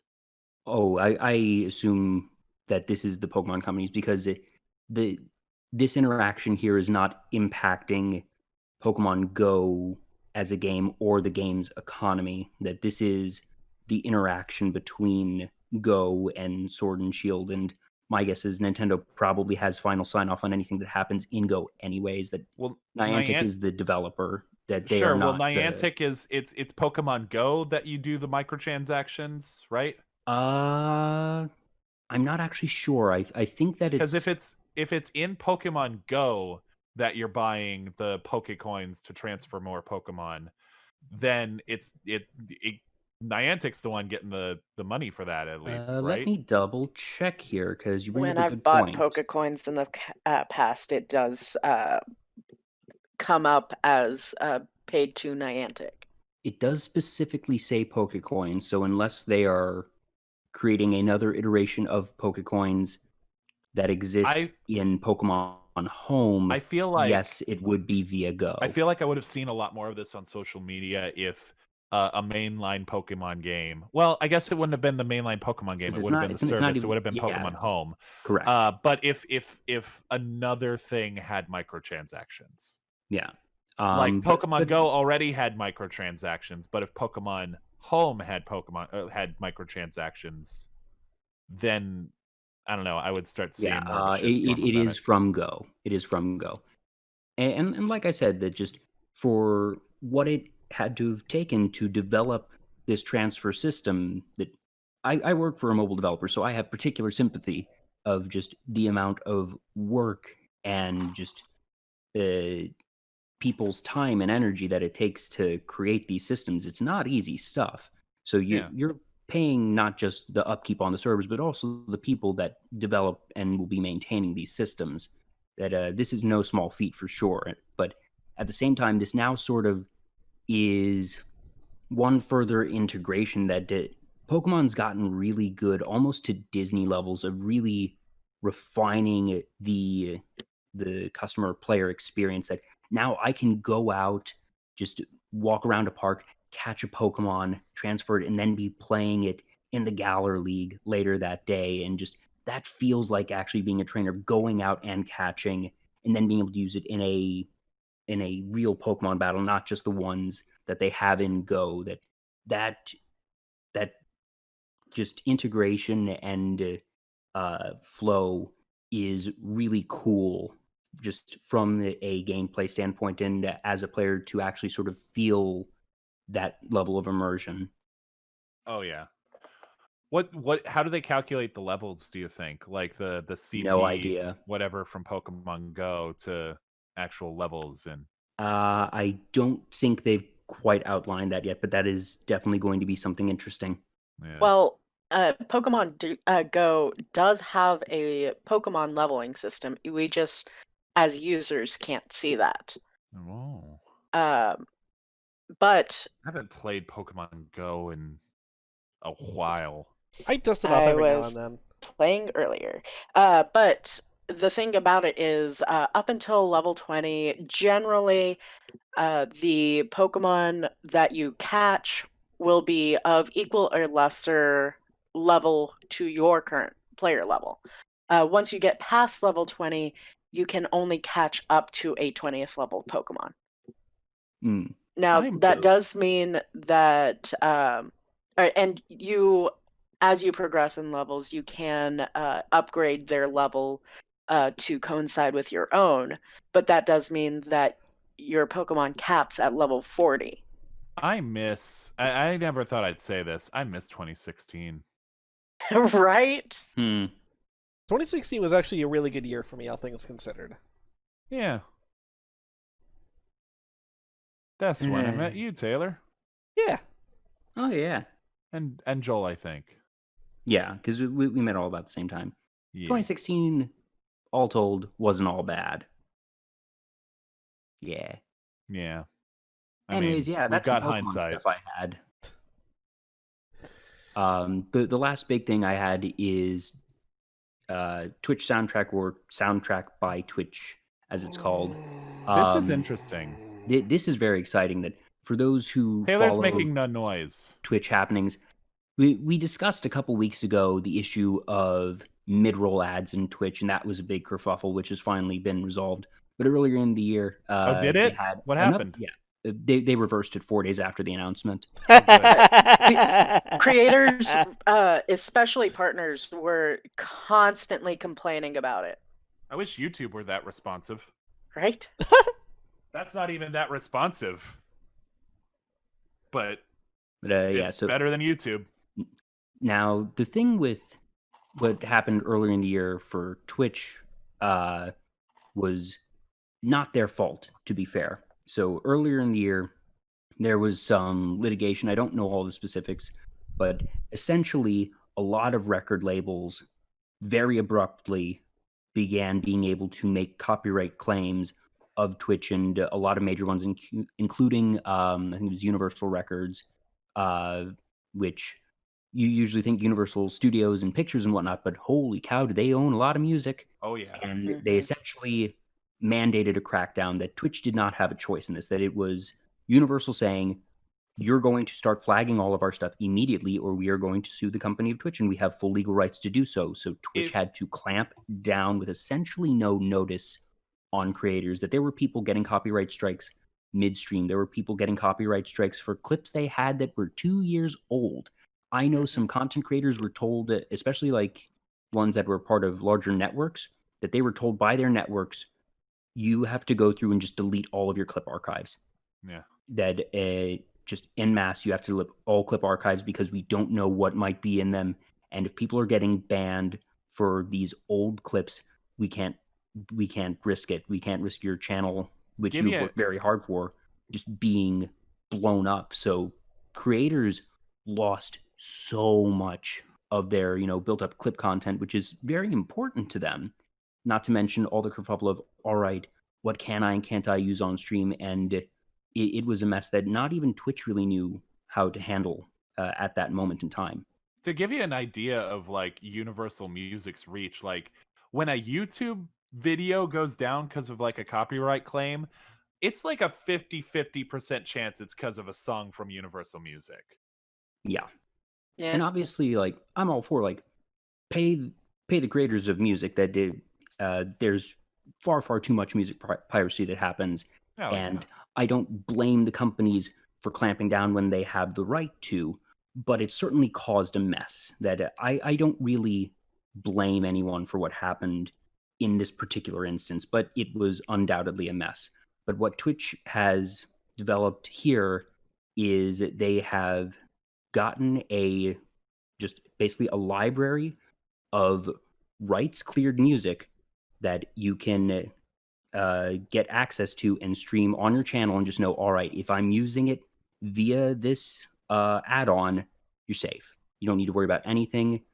But the other part of this that is so interesting is this library is not going to include the Beatles. It's not going to include stuff from Universal. Oh, sure. But as a result, this is now a potential platform for up-and-coming artists to get their stuff seen in a way that hasn't been really possible or likely before. That now the soundtrack by Twitch ecosystem as a whole is going to be getting a lot of traffic by a lot of people who aren't able to get rights clearance. That if you're, a major partner, you can probably go through your system, or if you're part of a multi-channel network, you can probably have your network's legal team get some music cleared. But for everyone else, which is 99% of Twitch users, they're going to be leaning on this for now, and it's possible that other rights cleared libraries might pop up, but this is the one that Twitch Yeah. is creating and curating and saying, if you use this 100%, you are fine. And that's exciting for a lot of music creators, not just streamers, because now, all right, if a big time streamer is going through here and they decide to do the just chilling playlist and some really cool song that they've never heard pops up, that they and their users are going to be able to see, oh, what is this song? And that there's opportunity for discovery here, because more or less, if the big boys aren't here, they're out of the way, that these composers and creators literally don't have as much noise to compete with. Yeah, it is a great promise to have that, like, yeah, if you use this feature that we provide, you've got music and we won't get you for it. I've listened to it'd be great to have the list now and just see what's there. But right now what they have instead is a 24/7 Twitch stream that you can watch and listen to the music that's playing. Which at the moment it's sounding like, kind of generic stuff, which, like, it's only in its infancy here. But what you said, Joel, is like, yeah, this could be an opportunity for other artists to hop on, and who knows what you could get when it does. Now, I wonder what the implications of this are for other license-free groups like Pretzel Rocks or Fixed. Because some of those are far more established and already have extensions within Twitch. There doesn't seem to be anything that suggests that they are going to be inherently threatened. This is simply just a 100% safe, and also it's going to be probably more accessible. That just the fact that it is Twitch branded and approved means that it'll probably be easier to install and get more constant updates. But that I didn't see anything that would suggest that other rights-free music services would be, disallowed or anything. This is just Twitch offering it all up on a silver platter, more or less. Yeah. So right now, there's a little FAQ if you go to the stream of the music to hear what's available. There is an FAQ you can click on. One of the questions is, what live streaming software is Soundtrack compatible with? Our beta Soundtrack product is currently only compatible with OBS. We are working to make future releases of Soundtrack compatible with Twitch Studio and Streamlabs OBS, which would be nice because that is what I use on the rare times that I stream. Yep, same here. Me too. Here is the main issue that I have with this. Yeah, you were making some noises when we got to this I like subject. I like Twitch doing their part to protect their creators. I applaud that. Thank you. I credit where credit is due. Thank you, Twitch, for keeping us in mind and doing your best to protect us. Also, like looking at the labels that are on this project, I recognize, well, of all the ones I have listed, I recognize all of two, and that's Monster Cat and Chilled Cow. Monster Cat. There's a lot of Monster Cat on Laser Beat Saber. Here's the main problem I have with this. Here's the main problem I have with this. Music from Soundtrack. This is quoting directly from the Twitch blog. Music from Soundtrack is separated into its own audio channel so you can play music on stream without worrying about your archives being muted or receiving strikes against your Twitch channel or wherever else your content may go.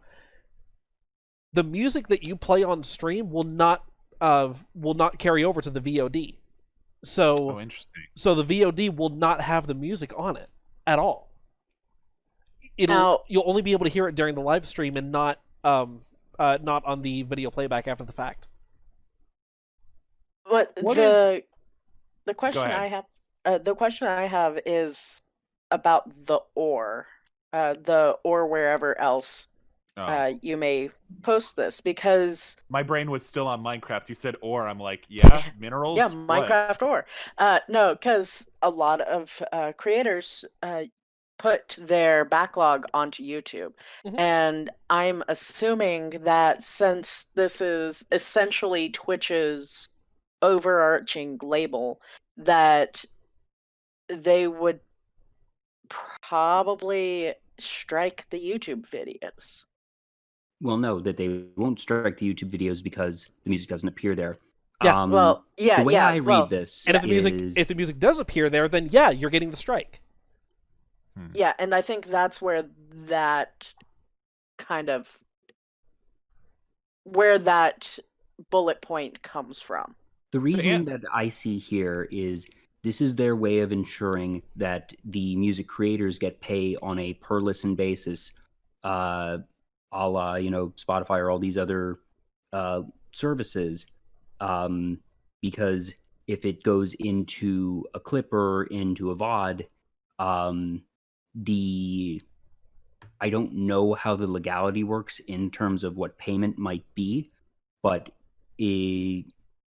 rights clear doesn't mean the people who provide their music aren't getting paid. This is their way of making sure that effectively the people who are partnering with them for this don't get pirated.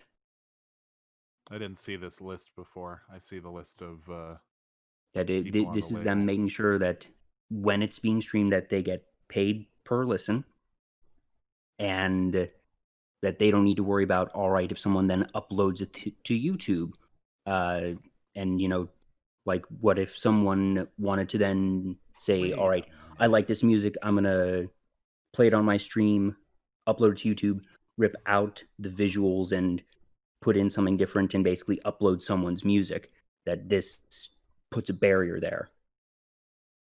So hold on, I'm seeing one of the partners on the labels that they got here is CD Baby.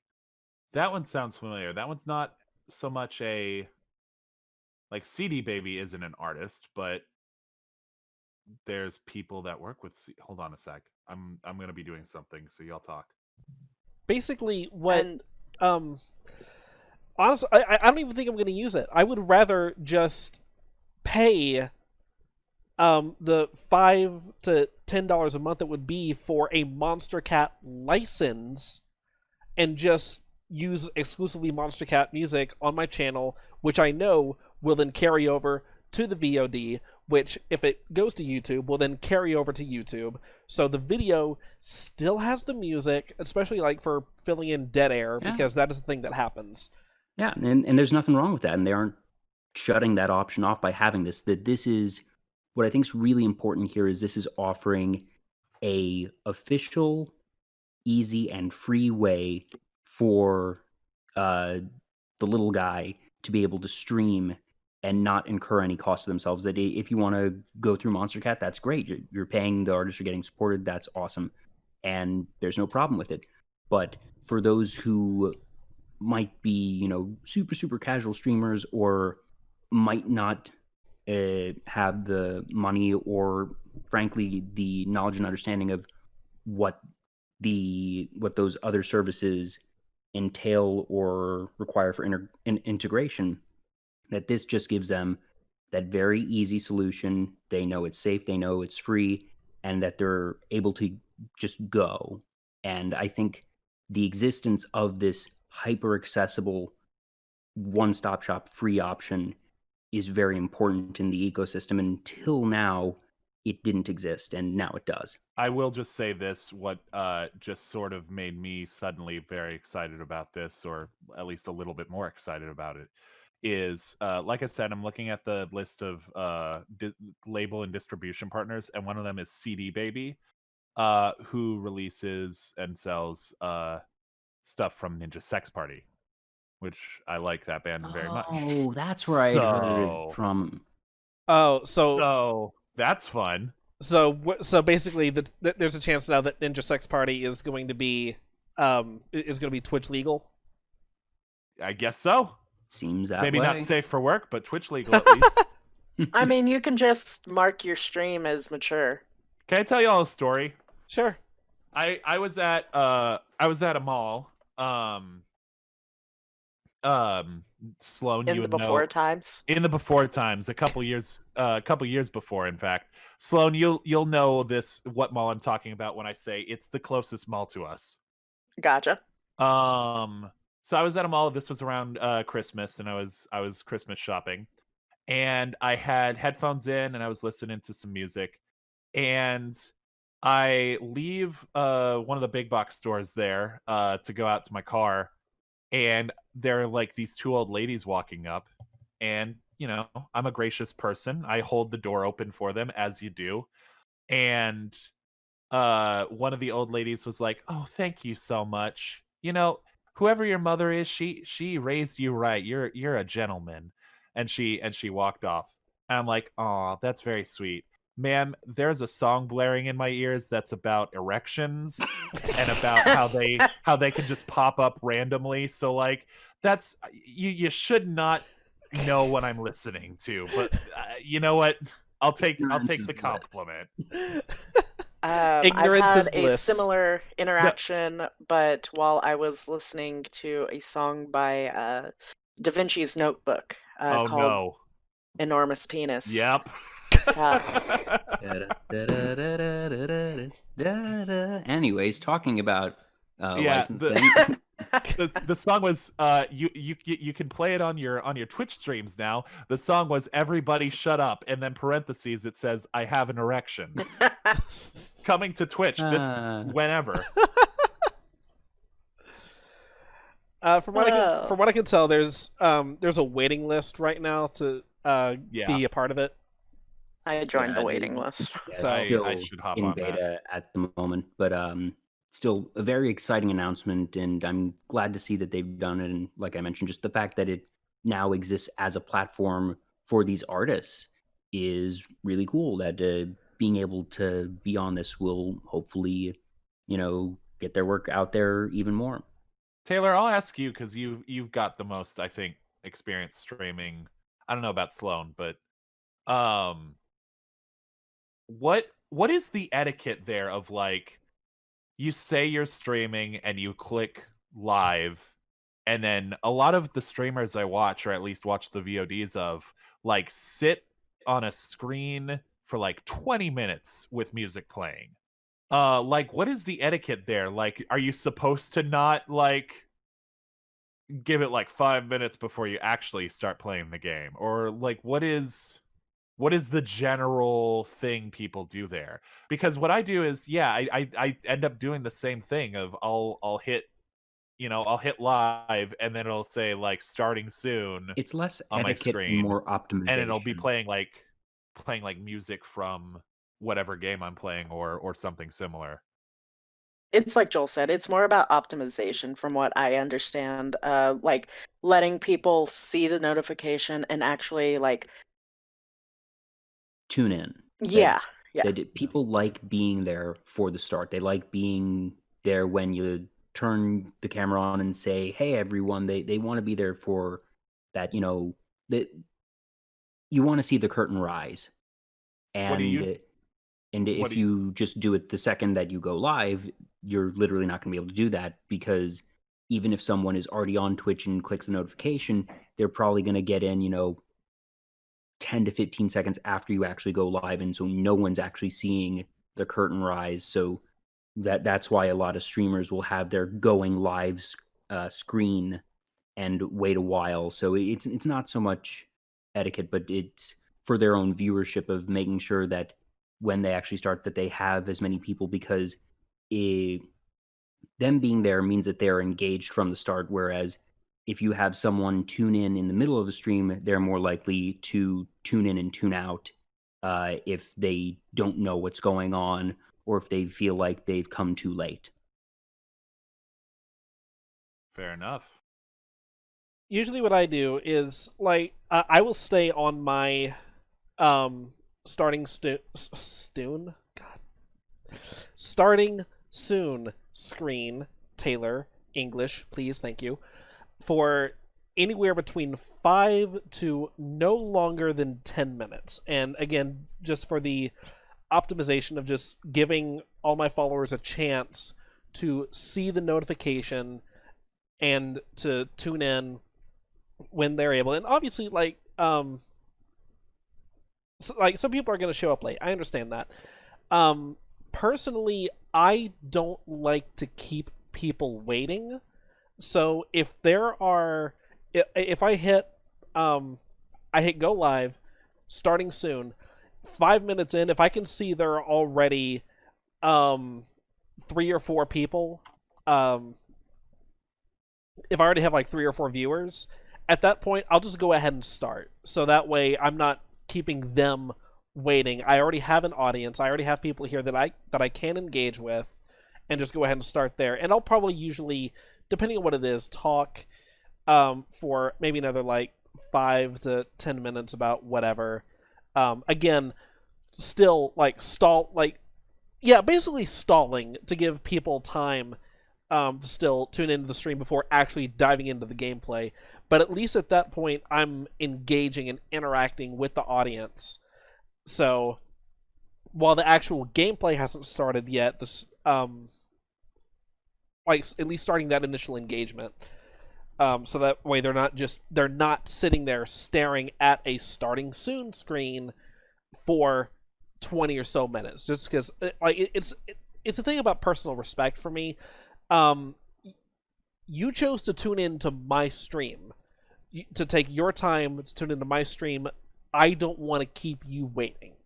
So yeah, and I feel like for streamers who have impromptu streams and don't have a very set schedule, I don't think I really ever see more than a 5 to 10 minute going live screen.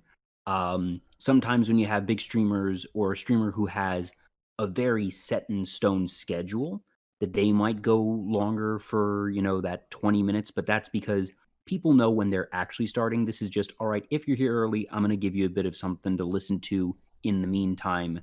That becomes sort of a combination of optimization, but also just is sort of like Taylor was saying, a thing of respect for people's time, that it gives them something to have in the background while they're waiting for the moment that they already know is coming. And I think it also has a bit to do with the size of the stream. Because say you're watching someone who has an average of like 1,000 viewers per video or per stream, they can get away with having a little bit longer wait time because they have a larger audience that they're trying to wrangle. Whereas someone who has an average viewership of, say, 10 people, they're not going to have that same wait to get all of their concurrent viewership in. Yeah. Another thing I just thought of too is whenever I say, like whenever I post like my tweet saying like, "Hey, I'll be live at 7 p.m. Central on this day. Be sure to tune in." And again, like this factors in to how long I stay on the starting soon screen. I'll probably hit go live as early as 6:50, at like 10 minutes before. The stream, as in when I switch to my webcam, starts at 7 p.m. So, depending on when I hit go live to when I switch over at 7, that could also determine how long I stay on that screen. Gotcha. Because stream starts at 7 for me doesn't mean I'm hitting go live at 7 o'clock. No, I am switching to my webcam and the content starts at 7. Whereas I've seen content creators and streamers that actually start their going live stream at 7 and will turn on their webcam at 7:05, 7:10. This definitely seems like it's something that's to taste, but it's definitely an interesting conversation. Yeah, it definitely depends on taste and just I guess personal preference for the streamer. Yeah, I totally stepped on Sloan there, by the way. I'm sorry. But yeah, I think it really is dependent on both taste and once again the size of the stream. Because if you're say if you're day planning 9. on going live, say 5 minutes before your content starts, but then you just get swarmed with notifications, you're not necessarily able to start right at 7 on the dot. Also, just sort of knowing that, all right, even when things are scheduled, that people show up late because, something went long or whatever. That, and a lot of it is just sort of learning from your audience, and sometimes that takes experimentation, figuring out, all right, what is the best flow and timing of everything to optimize my viewership and to best please my audience. Back before, I going back to the whole Twitch music thing for a second. Back before the DMCA crackdowns happened, some of the streamers that I am friends with, Kaylee included, for their subscribers, so those that pay a monthly subscription to the channel for custom emotes and a few extra perks, they would get their own custom chat entrance. So basically like a 20-second music clip that would play on stream whenever they entered the chat. And that's fun. The thing that we always did was, it didn't matter how long Kaylee was on her starting soon screen, no one talked in chat, because we all patiently waited for her to turn on her webcam before we all talked in chat, and we would all trigger our entrances in sequence. I was going to say, like, oh, that's nice and gracious for you. And it's like, oh, no, we're just timing how we're going to spam her. Oh, no, exactly. And she absolutely knew that it was coming. And I mean, I can't say that I do anything better, because one of the streamers that I follow and watch multiple nights a week always seems to trigger hype trains right as the actual content is starting. That makes sense, because you want to see the reaction. Yeah, exactly. Have you guys ever seen any stuff by Barry Kramer? He used to be the editor for Game Grumps, like very early on. But he streams, and he has these when he gets a $10 donation, it's called a hammy, as in Hamilton. And a small jingle will play of him on his ukulele singing a variation of a short snippet of some Hamilton song. But he'll do like with parody lyrics. It's awesome. Yeah. One of the other streamers that I follow has, for their gift sub alerts, for their 5 and 10 alerts, recorder, or actually 5, 10, and 25. They've got recorder covers of My Heart Will Go On is 5, Old Town Road is 10, and Bad Guy is 25. But it's not good recorder covers. It's the like squeaky off note, like a 10-year-old is playing a recorder. Yeah. I think I found a new use for my kazoo. Oh my! Yes. Please Taylor, do. I think I have something I need to work out with the other admins for our extra live stream this year. Can I please acquire the clips? I'm sure you could. I don't know how that's done, but I consent. I will absolutely. If what I'm thinking Cameron is wanting to do does end up happening, I will absolutely go through and clip it and send it to you. Excellent. All right. Well, Hey, Joel, remember how I was talking about To be fair, Taylor, planning we for- didn't talk about Minecraft for 2 hours. Hold on. I was going to say, remember how I was talking about planning for a 2-hour episode? Hey, we got there. Yeah, I wasn't joking. One last thing about Minecraft. I remembered. There was, in fact, a fan vote, as happens every year at Minecon. And the contestants this year were 3 new mobs. 3 new mobs to normal vanilla Minecraft. 2 of which came from Minecraft Earth, and 1 of which came from Minecraft Dungeons. The 2 from Earth were the Moo Bloom, otherwise known as the Piss Cow. Piss cow. The other from Minecraft Earth was the Glow Squid, and the one from Minecraft Dungeons was the Iceologer, otherwise known as the Chillager. And through valiant effort of a few bigger names in the Minecraft content creation community, the Glow Squid wound up winning.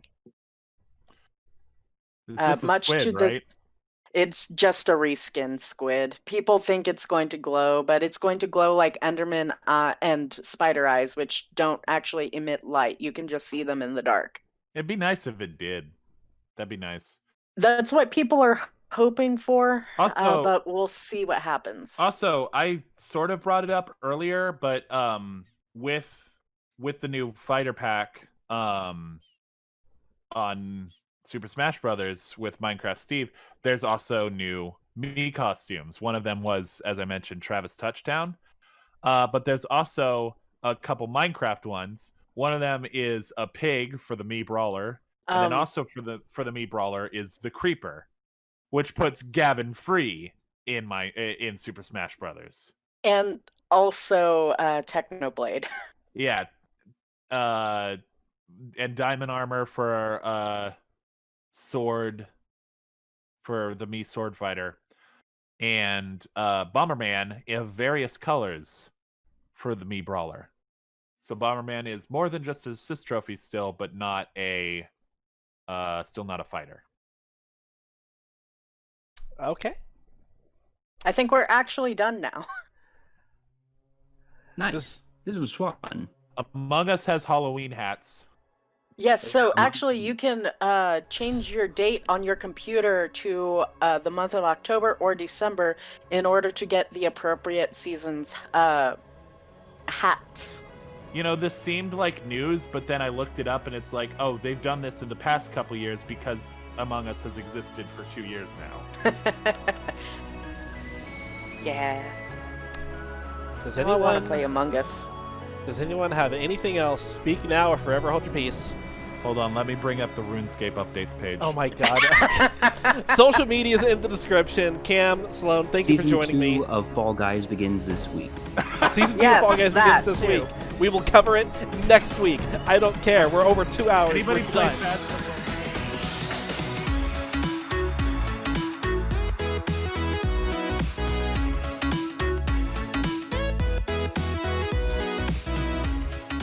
This episode of the LAN Party Podcast was recorded on October 5th, 2020, and first aired to Twitch on October 7th, 2020. This season's opening track is New Game by Nitro Fun, and our outro song is Monody by the Fat Rat featuring Laura Brem. This episode of the LAN Party Podcast was not sponsored by any brand, company, or corporation named within.